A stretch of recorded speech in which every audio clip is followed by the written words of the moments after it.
সালে এই মে দিবসে এই দিনটি পালিত হয়েছিল। আসলে ঠিক আছে, মে দিবসে শ্রমিক আন্দোলনের এই সিদ্ধান্ত হয় নাই 3 এবং 4 তারিখ 5 তারিখ পর্যন্ত পরে কনভেনশন করে তারা পিছিয়ে না দিয়ে এগিয়ে না দিয়ে পিছনের এই দিনটাকে নির্ধারণ করেছিল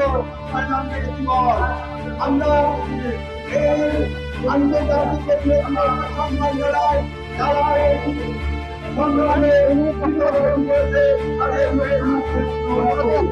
আসলে অনেক কথা এগুলো নিয়েছে সালে আজকে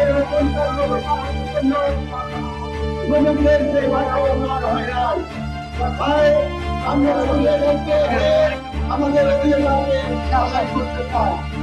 আমরা বলতে চাই বাংলাদেশে শিল্প না চললে বাংলাদেশ চলবে না। বাংলাদেশে শিল্প না থাকলে বাংলাদেশ চলবে না। শিল্পের আইন আজকে আমাদের অনেক শ্রমিক ভাইরা বিদেশে থাকে, তাদের বিদেশে আমাদের বাংলাদেশ চালিত হয়। তাই আমি সরকারকে বলবো,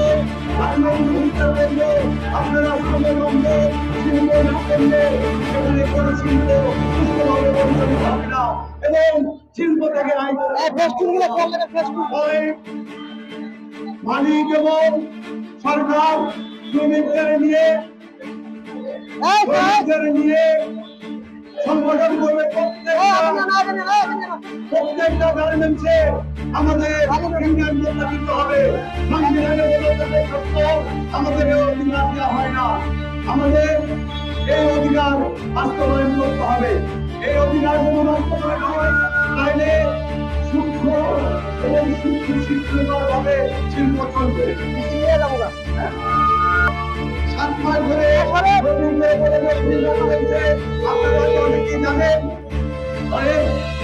অনেকেই জানেন, অনেকেই জানেন না।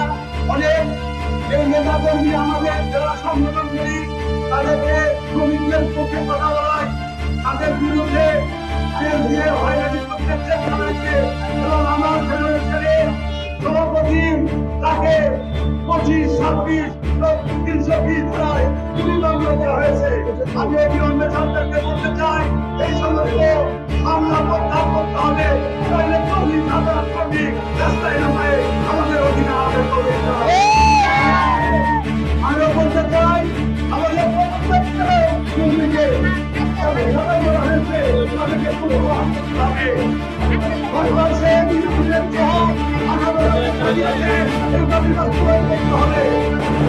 মহিলাদের জন্য 6 মাসের ছুটি, মাতৃকালীন ছুটি এটা দিতে হবে। আমরা বলা সত্ত্বেও এটা বাস্তবায়ন করা হচ্ছে না। আমি বলতে চাই শ্রমিক এবং বাংলাদেশ সরকারের আমাদের নীতি এই নিয়মগুলো যথাযথভাবে আপনারা বাস্তবায়ন করবেন, তাহলে আমরা আমাদের 40,000 শ্রমিক রাস্তায় না হয়ে আমাদের অধিকার আমরা আদায় করবো। এই সমস্ত শ্রমিকের সুস্বাস্থ্য কামনা করে আমার বক্তব্য শেষ করছি। আসসালামু আলাইকুম ওয়া রাহমাতুল্লাহি ওয়া বারাকাতুহু।